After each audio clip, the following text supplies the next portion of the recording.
Good morning mga kabasic. Ngayon ang gagawin natin ngayong araw mga kabasic, magpe-framing na tayo dyan sa area niyan. Dati kasi iba plano nung may-ari dyan eh. Yun, shout out kay Sir Danny nga pala. Ngayon, PVC na rin ang i-install natin dyan mga kabasic. Katulad netong in-install natin na una. Yan. Pero sabi ko nga na dapat ang ilalagay dyan medyo light. So, nagka-okay na kami dito. Ito nga pala yung PVC. Ito namang isa na kinabit natin mga kabasic doon sa may ilalim ng counter. Ang tawag naman dito ay WPC. Yan. May butas siya mga kabasic. Maganda to sa mga TV rack kasi pwede mo dito isuot ang mga wire. Yan. Para wala kang makikita.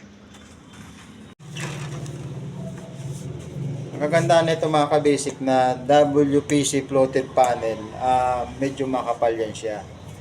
Yan. Kaya grinder nga pinantatabas ko dyan.